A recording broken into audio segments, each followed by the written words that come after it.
Single entry system in complete records. इस chapter में दो तरह के क्वेश्चंस बनते हैं।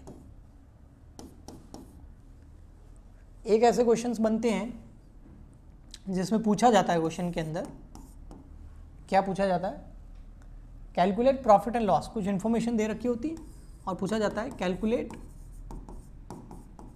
प्रॉफिट या फिर लॉस।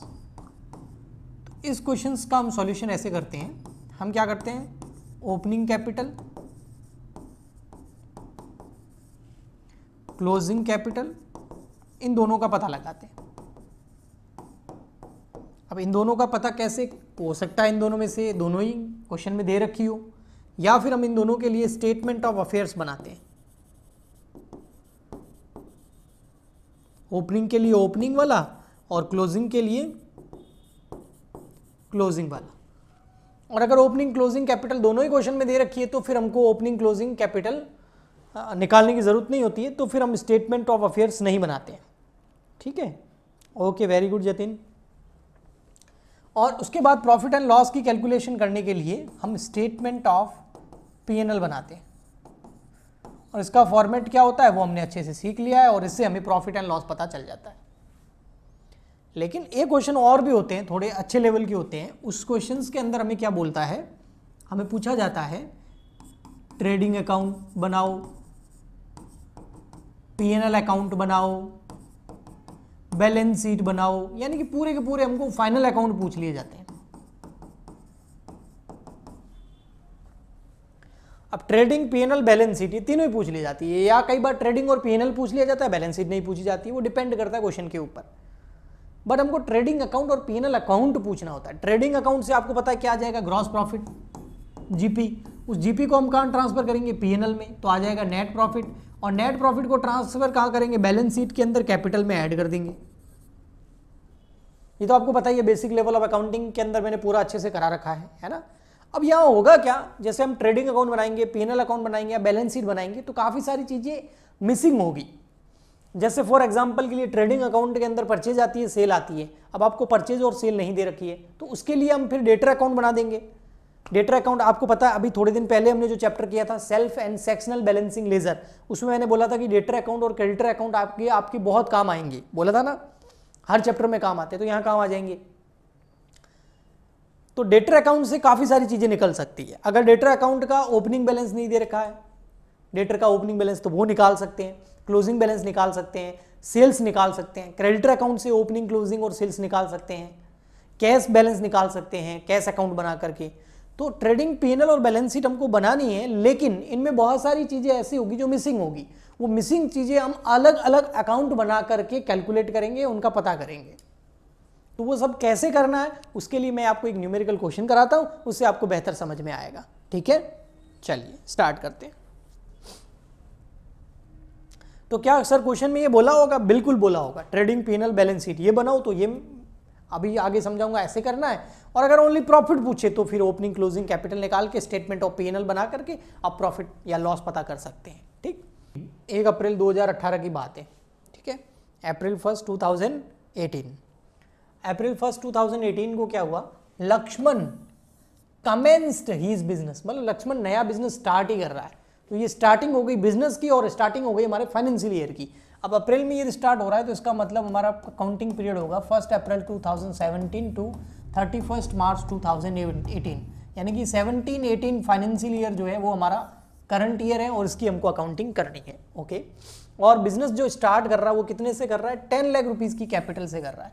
तो बेटा क्वेश्चन के अंदर हमको ओपनिंग कैपिटल दे रखी है, तो हमको ओपनिंग बैलेंस शीट बनाने की जरूरत नहीं है। Okay, so opening capital given in question that is 10 lakh, तो हम यहाँ पर लिख देते हैं बेटा।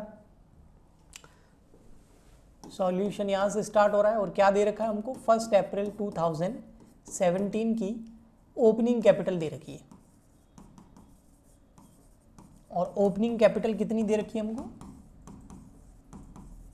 10 लाख रुपए। ठीक है, ओके, आगे क्या बोला हुआ है, on the same day he purchase furniture, उसके बाद उसने उसी दिन फर्नीचर परचेज कर दिया 3 लाख रुपए का, क्योंकि इसके पास 10 लाख रुपए थे ही। He kept his books of accounts according to single entry system, लेकिन ये जो अपने बुक्स ऑफ अकाउंट्स रखता था वो डबल अकाउंटिंग सिस्टम के हिसाब से नहीं रखता था, सिंगल एंट्री सिस्टम के हिसाब से रखना था। तो इसको प्रॉब्लम तो आएगी ही, इसको पता करना होगा कि इसका प्रॉफिट कितना है वगैरह वगैरह, जो पूछेगा हम कैलकुलेट कर देंगे। Following are the particular of transaction during the year ended 31 March 2019। अब क्या क्या है आपको क्वेश्चंस में सेल दे रखी है, लेकिन सेल्स कौन सी दे रखी है इसमें बेटा, सेल्स हमको टोटल सेल्स दे रखी है। कौन सी सेल्स है, टोटल। टोटल सेल का मतलब हो गया इसमें कैश सेल भी है और क्रेडिट सेल भी है। क्रेडिट का मतलब हो गया उधार और कैश का मतलब हो गया नकद। तो कैश सेल कितनी है 7 लाख, टोटल कितनी है 17, तो उधार कितनी होगी 10 लाख, सिंपल। ओके, ऐसे कैसे आपको टोटल परचेज दे रखी है, टोटल परचेज कितनी है 15 लाख की, और उसमें से कैश परचेज कितनी है 4 लाख की, तो 11 लाख रुपए की क्या हो गई आपकी उधार परचेज यानी कि क्रेडिट परचेज। सन्ड्री एक्सपेंसेस है, कुछ खर्चे हैं जो हमने कैश में पे किए हैं 70,000 रुपए के।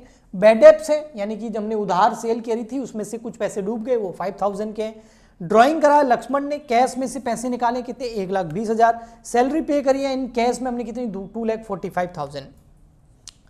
अब आगे और कुछ दे रखा है, देखो क्या क्या दे रखा है। Lakshman took cloth with 5,000 for his shop for his personal use. उसने क्या किया, अपनी दुकान से 5,000 रुपए के कपड़े पर्सनल यूज के लिए निकाल दिए। तो इसने ड्राइंग दो तरह की करी है, एक तो ड्राइंग करी है कैश में, कैश का मतलब समझ गए आप, पैसे निकाल के ले गया, वो ऊपर रहा यहाँ पर 1,20,000 रुपए ये रहे, ठीक है। और इसके अलावा एक ड्राइंग और करी है, उसमें क्या करा, इसके कपड़े का बिजनेस है तो कुछ कपड़े अपने घर पे ले गया घर के यूज के लिए, तो 5,000 रुपए की ड्राइंग वो हो गई। Okay, and gave 20,000 rupees to he son out of firm for cash. और इसके अलावा 20,000 रुपए अपने सन को भी दे दिए, अपने बच्चे को दे दिए, बेटे को दे दिए कि ले जा बेटा, तो ये भी पर्सनल यूज हो गया। तो इसका मतलब 20,000 रुपए कैश में जो निकाले वो भी ड्राइंग है। तो एक 20 की ड्राइंग यहाँ कैश में, 20 की यहाँ, तो कितनी हो गई 1,40। और इसके अलावा 5,000 रुपए कपड़े निकाल दिए तो 145 यानी कि 1,45,000, 1,45,000 की उसने ड्राइंग करी है। ओके, आगे लिखा हुआ है और इन सब चीजों को उसने बुक्स में रिकॉर्ड नहीं करा। ऑन 31 मार्च 2019, 31 मार्च 2019, 19 नहीं होगा इधर 18 होगा, क्योंकि 17 में ईयर स्टार्ट हो रहा है ना, कि 18 में हो रहा है, 18 में हो रहा है, सॉरी 1 अप्रैल 2018 में स्टार्ट हो रहा है तो 19 में खत्म हो जाएगा। मैंने इधर 17 लिख दिया गलती से, सॉरी 18 है, ठीक है। 18 में स्टार्ट हो रहा है तो 19 में हमारा ईयर कंप्लीट हो जाएगा, ठीक है। तो यहाँ जो हमारा अकाउंटिंग ईयर है वो क्या हो जाएगा 18-19, ठीक है। 17 पता नहीं कहाँ से आ गया, 1 अप्रैल 2018, ठीक है। 1 अप्रैल 2018 में स्टार्ट हो रहा है तो 19 में मार्च में कंप्लीट हो जाएगा। ओके, अब पूछा क्या है कि भैया जब हमारा ईयर एंड होगा 31 मार्च 2019 को financial year accounting year and होगा, तो उस दिन इसके डेटर कितने हैं 5,65,000 के डेटर है। डेटर मतलब कौन से डेटर हो गए बेटा, ये क्लोजिंग डेटर है। कौन से डेटर हो गए, क्लोजिंग डेटर। और उसी दिन के क्रेडिटर भी दे रखे कितने 3,60,000 के, और उस दिन का स्टॉक भी दे रखा कितना 6,50,000 का, 6,50,000 रुपए का उस दिन का स्टॉक भी हमको दे रखा है। ओके, और क्या, फिर उसने पूछा है हमको, यहाँ देखो, so the rectified cash book, आपको एक कैश अकाउंट बनाना है, ठीक है, डेटर अकाउंट बनाना है, आपको क्रेडिटर अकाउंट बनाना है, और उसके साथ में आपको trading PNL and balance sheet भी बनानी है। कब 31 मार्च 2019 को जब ईयर एंड होगा उस दिन। तो आपको ट्रेडिंग अकाउंट पूछ लिया, पीएनएल अकाउंट पूछ लिया और बैलेंस शीट पूछ ली। अब इन तीनों को बनाने में जो जो दूसरे अकाउंट हमको हेल्प करेंगे वो भी बनाएंगे, वो डेटर अकाउंट, क्रेडिटर अकाउंट और कैश अकाउंट इसने खुद ने बोल दिया, अगर नहीं भी बोलता तो भी बनाते। ओके, ठीक है। तो सबसे पहले मैं क्या करता हूं, यहां पर ट्रेडिंग और पीएनएल का फॉर्मेट बना देता हूं, तभी उसी से हमारी अकाउंटिंग स्टार्ट होगी। तो यहां बना देता हूं मैं ट्रेडिंग अकाउंट और पीएनएल अकाउंट का फॉर्मेट, और इसके नीचे बना दूंगा बैलेंस शीट, या इसके अगले पेज पे भी बना देंगे। तो ये हो गया हमारा trading and PNL account.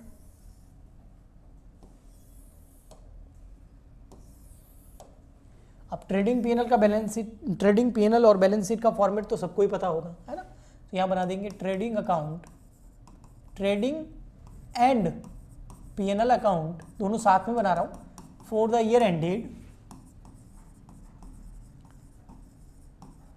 31 March 2019। ये क्रेडिट साइड, ये हो गई आपकी डेबिट साइड, यहां आ गया पर्टिकुलर, यहां आ गया रुपीज, यहां आ गया पर्टिकुलर, यहां आ गया रुपीज। तो यहाँ तक ट्रेडिंग हो जाएगा, नीचे वाला P&L हो जाएगा। ठीक है, नेक्स्ट पेज पे मैं बैलेंस शीट भी बना देता हूँ, बैलेंस शीट का फॉर्मेट, ताकि जो जो चीज़ें जहाँ जहाँ होगी मैं उसको वहाँ लिखता जाऊँगा। बैलेंस शीट हमेशा पूरे साल की नहीं बनती है, ईयर एंड की डेट पे बनती है ना, इसलिए बैलेंस शीट पे हम लिखते हैं एज ऑन। और ओपनिंग बैलेंस शीट हमको बनाने की जरूरत ही नहीं पड़ेगी, क्योंकि ओपनिंग कैपिटल हमको क्वेश्चन में ऑलरेडी गिवन है। So balance sheet as on 31 March 2019, rupees यहाँ आ जाएगा लाइबिलिटीज और यहाँ आ जाएगा एसेट्स। चलिए अब शुरू से लिखना स्टार्ट करते हैं, चीज़ें वैसे ही वैसे धीरे धीरे निकलती जाएगी और ये सब बन जाएंगे। ठीक है, तो चलिए हम स्टार्ट करते हैं यहाँ से। कहाँ से स्टार्ट करते हैं? हम स्टार्ट करते हैं फर्स्ट यहाँ से, सेल्स से। सेल्स कितने की है? सेल्स है टोटल हमारी 17 लाख की। अब ट्रेडिंग अकाउंट में तो भले ही उधार सेल्स हो और चाहे कैश सेल्स हो, दोनों ही आएगी। तो सेल्स कितनी है? 17 लाख की। अब आपको ट्रेडिंग अकाउंट का फॉर्मेट तो पता ही होगा, इधर आता है ओपनिंग स्टॉक, ठीक है, और उसके नीचे क्या आता है? परचेजेस, ठीक है, उसके नीचे क्या आते हैं? Direct expenses. अगर कुछ होंगे जो कि गुड्स को परचेज करने और फैक्ट्री से रिलेटेड खर्चे होते हैं, उनको डायरेक्ट एक्सपेंडिचर बोला जाता है। तो डायरेक्ट एक्सपेंडिचर सारे यहाँ आ जाएंगे। ठीक है, इधर आ जाएगा आपका सेल्स और इधर आ जाएगा बेटा क्लोजिंग स्टॉक। अब इस क्वेश्चन के अंदर हमको कंफर्म पता है कि ओपनिंग स्टॉक है ही नहीं। कैसे पता है? क्योंकि हमारा जो बिजनेस है वो ही इसी साल स्टार्ट हुआ है, तो पिछले साल बिजनेस था ही नहीं, तो पिछले साल कुछ क्लोजिंग हो गई नहीं, तो ओपनिंग कहां से आएगा? बिजनेस खुद अभी स्टार्ट हुआ है, तो ओपनिंग स्टॉक तो है नहीं। सेल्स अभी हमने देखी कितनी है? 17 लाख की, और हम टोटल सेल्स ही लेते हैं, credit sales plus cash sales, total sales trading account में लिखते हैं। अगर सेल्स रिटर्न हो तो लेस कर देते हैं, लेकिन सेल्स रिटर्न क्वेश्चन में नहीं दे रखी है। तो टोटल सेल्स कितनी है? 17 लाख, वो आ जाएगी यहां पर 17 लाख।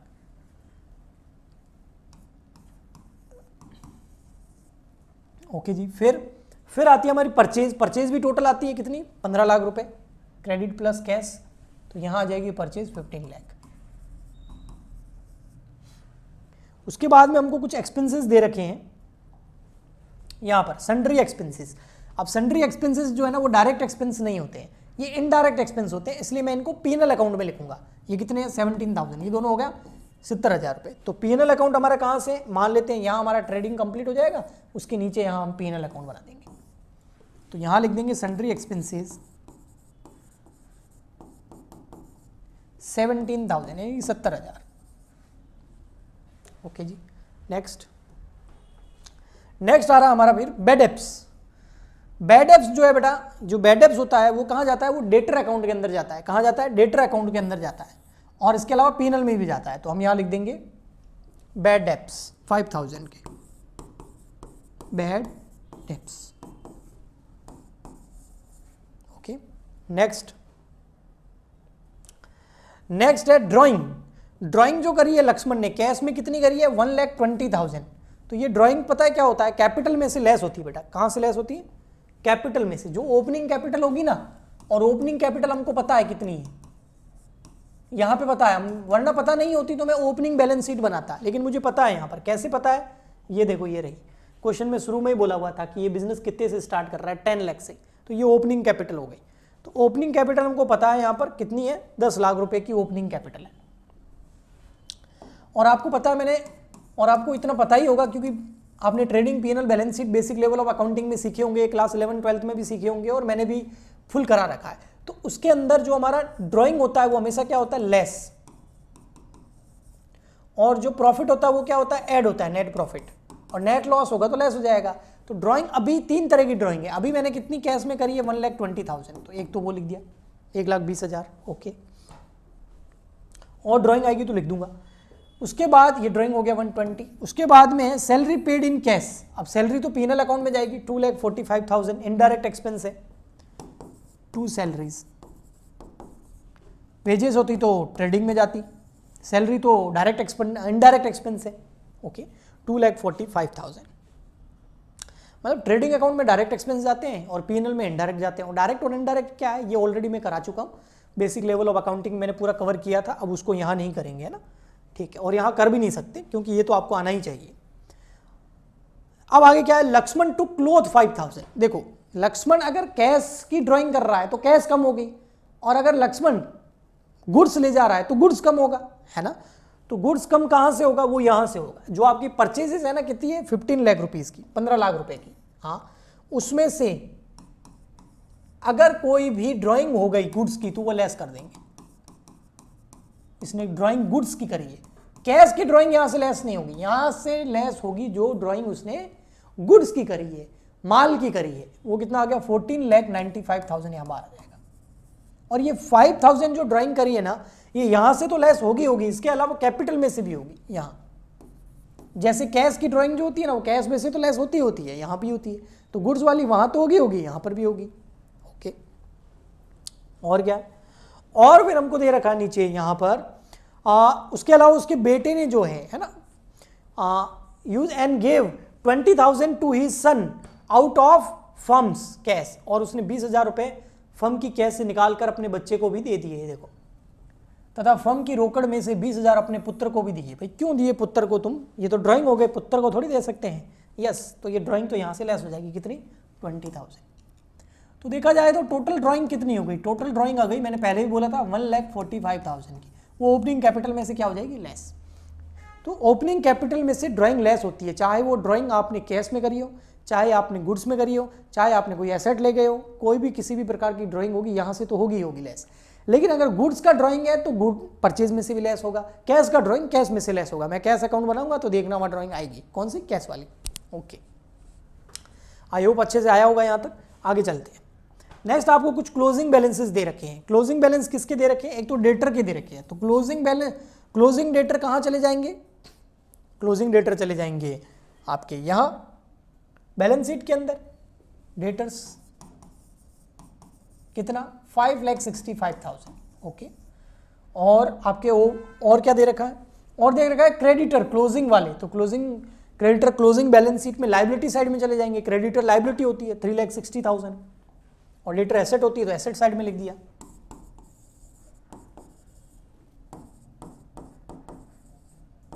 और देखते हैं और क्या है, और दे रखा है बेटा आपको यहाँ पर स्टॉक। कौन सा स्टॉक दे रखा है, 31 मार्च 2019 का, यानी कि क्लोजिंग स्टॉक। क्लोजिंग स्टॉक दो जगह जाता है, 6,50,000 रुपए है। एक तो जाएगा यहाँ, ये देखो ट्रेडिंग अकाउंट में इधर 6,50,000 क्लोजिंग स्टॉक, और इसके अलावा एक क्लोजिंग स्टॉक चला जाएगा यहाँ एसेट्स में भी, ये भी क्लोजिंग स्टॉक होता है 650 एसेट्स। तो यहाँ तक तो हमारा मामला लगभग हो गया है। अब हमको क्या चाहिए, एक तो चाहिए हमको और कोई एसेट है क्या।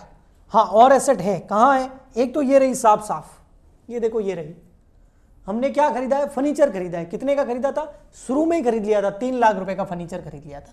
तो वो फर्नीचर तो पड़ा ही होगा ना हमारे पास में, यस। और उसके ऊपर डेप्रिसिएशन लगाना नहीं है। क्यों नहीं लगाना है, क्योंकि क्वेश्चन ने बोला नहीं है। अगर क्वेश्चन बोलता तो मैं डेप्रिसिएशन भी लगाता, बट क्वेश्चन ने बोला नहीं है तो मैं सीधा इधर फर्नीचर लिखूंगा 3 लाख रुपीज का। और अगर क्वेश्चन डेप्रिसिएशन के बारे में बोलता तो मैं यहाँ 3 लाख लिखता, उसमें से लेस डेप्रिसिएशन करता, और वो डेप्रिसिएशन पीनल अकाउंट में भी जाता। बट डेप्रिसिएशन का बोला नहीं है तो हम नहीं लगाएंगे। ओके, और कौन सी एसेट है सर, और एसेट किसकी होनी चाहिए, एक तो कैश की एसेट होनी चाहिए भैया। कैश कितना, तो सर कैश का तो हमें पता ही नहीं है, तो बनाओ कैश अकाउंट। भाई हमारे पास कैश भी तो पड़ा होगा, तो वो कितना पड़ा है, तो उसके लिए कैश अकाउंट बनाओ। लेकिन कैश अकाउंट बनाने से भी पहले हमें एक चीज चाहिए, क्या, वो हमें ये चाहिए कि क्या हमने कुछ डेटर को पेमेंट किया, या डेटर से तो पैसा मिलेगा, और क्रेडिटर को कुछ पेमेंट किया, वो तो पता ही नहीं है। तो कैश अकाउंट कैसे बनाओगे, कैश में आप कैश सेल लिख दोगे, कैश परचेज लिख दोगे, ओपनिंग जो कैपिटल आई थी वो लिख दोगे, ड्राइंग जो कैश में किया वो लिख दोगे। लेकिन इसके अलावा डेटर से भी तो कुछ पैसा मिला होगा, और क्रेडिटर को भी तो कुछ पेमेंट किया होगा, हाँ, वो कहीं लिखा हुआ नहीं है। तो इसलिए हमें डेटर और क्रेडिटर अकाउंट भी बनाना पड़ेगा। तो आइए पहले मैं डेटर और क्रेडिटर अकाउंट बना के बता देता हूं आपको। यहां बना देते हैं हम डेटर और क्रेडिटर अकाउंट।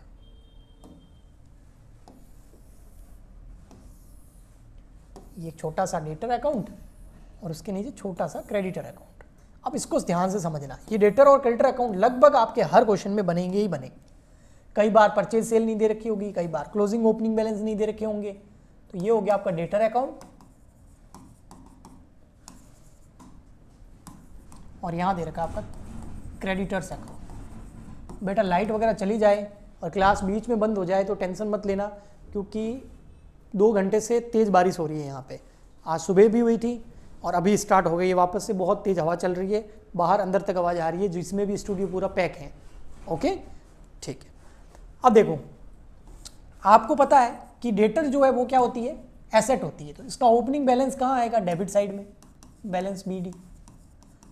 हमने सेल्फ एंड सेक्शनल लेजर वाला चैप्टर करा था, लेकिन इस क्वेश्चन में डेटर का ओपनिंग बैलेंस हो ही नहीं सकता। अब बोलोगे क्यों नहीं हो सकता, क्योंकि ईयर ही अभी स्टार्ट हुआ है, तो ओपनिंग कोई डेटर थे ही नहीं, पिछले साल किसी को बेचा ही नहीं, हमारा बिजनेस ही इसी साल स्टार्ट हुआ है। ओके, तो ओपनिंग डेटर नहीं है, और ओपनिंग क्रेडिटर भी नहीं है, और ओपनिंग क्रेडिटर क्रेडिट साइड में आते हैं क्योंकि क्रेडिटर एक लायबिलिटी होती है, तो ये तो है नहीं।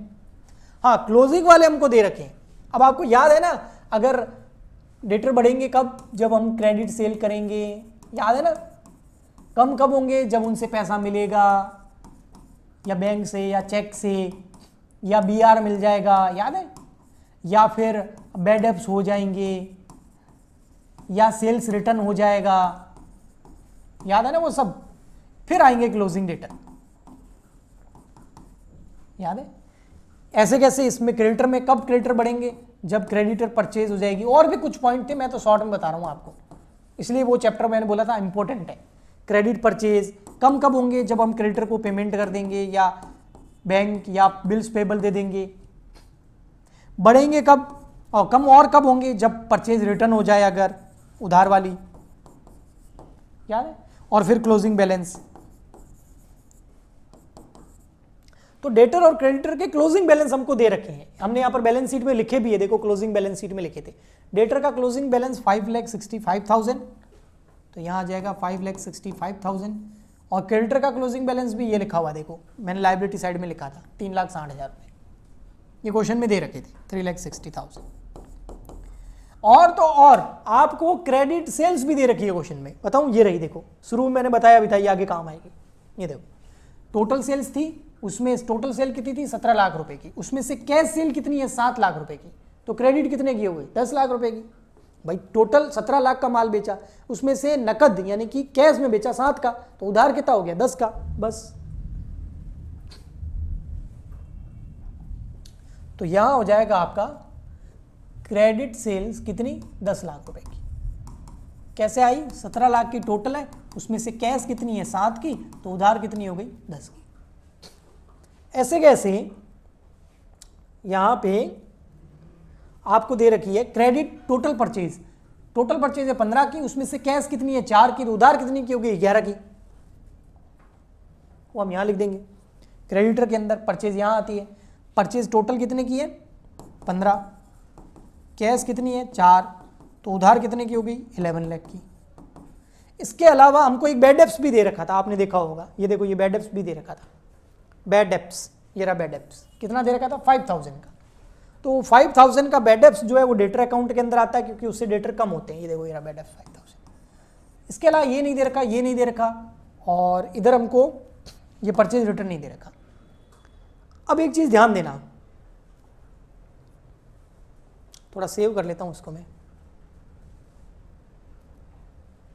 हाँ, अब चीज ध्यान रखना इधर, ये देखो क्या क्या ध्यान रखना है सर, ध्यान ये रखना है कि अब इन अकाउंट को क्लोज करो। अब इन अकाउंट को जब क्लोज करेंगे ना, हाँ, कि भैया टोटल सेल्स कितने की करी थी, ध्यान से सुनना जो मैं बोल रहा हूँ, शब्दों पे ध्यान देना।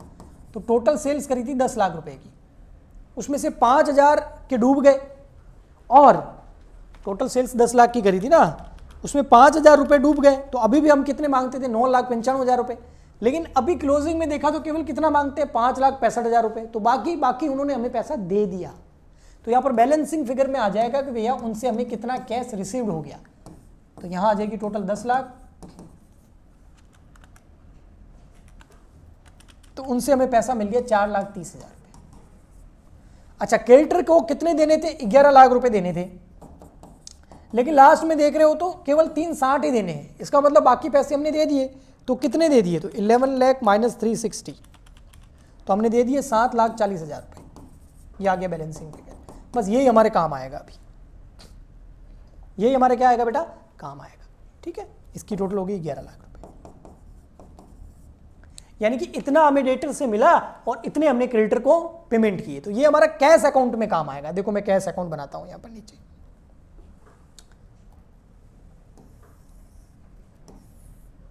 बैंक अकाउंट नहीं बनेगा, कैश बनेगा, क्योंकि बैंक का कोई नाम ही क्वेश्चन में दिया हुआ नहीं है।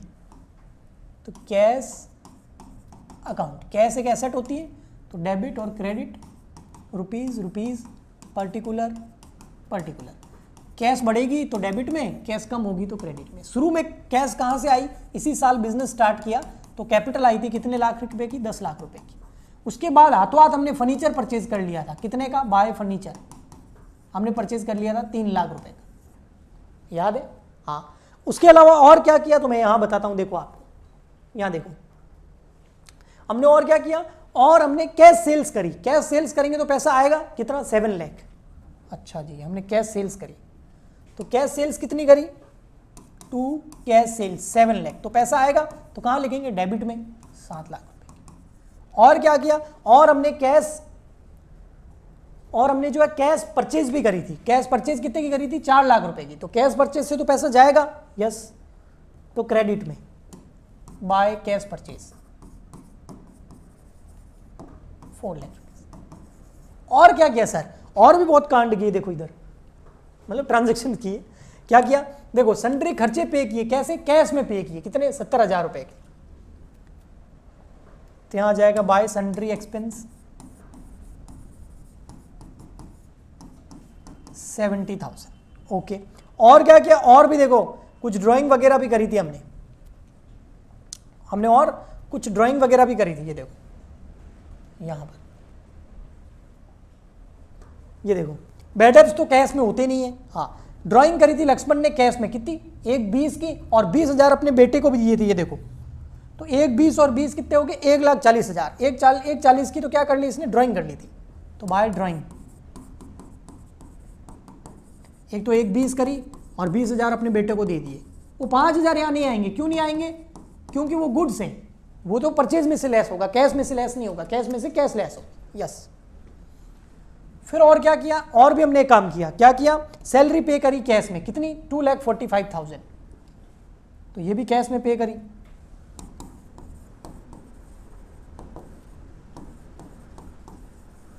ओके, और क्या किया सर, और भी बताता हूं, क्वेश्चन में देखो।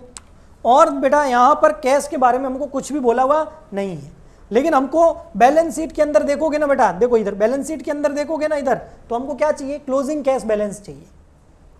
लेकिन हमने क्लोजिंग कैश बैलेंस के लिए हमने डेटर से कुछ पैसे लिए थे, तो उधार बेचा था ना, उन्होंने 4,30,000 रुपए हमें दिए हैं, तो ये तो डेटर से रिसीव हो गया, यस, तो ये कैश अकाउंट में यहां दिखा देंगे, by cash received from debtor 4,30,000, और क्रेडिटर को हमने पेमेंट किया, वो यहां आ जाएगा बाय क्रेडिटर्स, कैश कम हो जाएगी। क्रेडिटर को पेमेंट कितना किया हमने, क्रेडिटर को पेमेंट किया 7,40,000, ये यहां आ जाएगा 740, इसलिए मैंने डेटर और क्रेडिटर अकाउंट बनाया। अब अल्टीमेटली हमारे पास में क्या आ जाएगा, कैश का क्लोजिंग बैलेंस आ जाएगा बाय बैलेंस CD, यहां बैलेंसिंग फिगर में आ जाएगा। तो कैसे आएगा, यहां की टोटल करी तो कितनी आ गई, 10 लाख प्लस 7 लाख प्लस 4,30,000, तो ये हो गया 21,30,000। उसमें से लेस कर दो 3 लाख, 4 लाख, 70,000, 140, 245 और 740, तो ये आ गया 2,35,000 रुपये, 2,35,000। ये क्या आ गया, ये कैश का क्लोजिंग बैलेंस आ गया। ये कैश का क्लोजिंग बैलेंस हमको कहाँ चाहिए था, क्लोजिंग बैलेंस शीट के अंदर चाहिए था। एसेट्स में एक ही चीज कम पड़ रही थी कि क्लोजिंग कैश कितना, वो है 235, तो हम यहाँ लिख देंगे 2,35,000 रुपये, कहाँ पर, यहाँ पर 235। अब बैलेंस शीट पूरी तैयार है, लेकिन बैलेंस शीट में एक चीज चाहिए हमको, क्या, नेट प्रॉफिट। वो कहां से आएगा, ट्रेडिंग और P&L से आएगा। तो सबसे पहले ट्रेडिंग में आ जाएगा ग्रॉस प्रॉफिट, इधर का टोटल कितना है, 17 लाख प्लस 6,50,000, इधर का टोटल है 23,50,000। उसमें से लेस कर देंगे हम ये 14,95,000, तो हमारा GP आ गया 8,55,000 रुपये बैलेंसिंग फिगर में। और ये GP जो है वो नेट ग्रॉस प्रॉफिट इधर ट्रांसफर हो जाएगा पीएनएल में, इधर क्रेडिट साइड में ग्रॉस प्रॉफिट, दैट इज 8,55,000। अब आप 8,50,000 में से ये सब लेस कर दो, 70,000, 5,000, 2,45,000, तो आपका नेट प्रॉफिट आ गया, नेट प्रॉफिट 5,35,000। और ये नेट प्रॉफिट जो है बेटा ये कहाँ ट्रांसफर हो जाएगा, ये ट्रांसफर हो जाएगा आपका ओपनिंग बैलेंस शीट की अंदर कैपिटल में ऐड हो जाएगा 5,35,000। ये रही बैलेंस शीट, यहाँ नेट प्रॉफिट आ जाएगा 535। अब 10 लाख है ना, हाँ उसमें से ड्राइंग लेस कर दो 1,45,000 और नेट प्रॉफिट ऐड कर दो 5,35,000, तो ये आ गया 13,90,000 रुपये। अब दोनों साइड की टोटल कर दो, वो इक्वल आ गई तो हमारा आंसर सही है, वरना इनकरेक्ट है। तो आ गया 17,50,000 इधर लाइबिलिटी साइड में। इधर देख लेते हैं, 235 प्लस 565 प्लस 6,50,000 प्लस 3 लाख, 17,50, ये हो गया।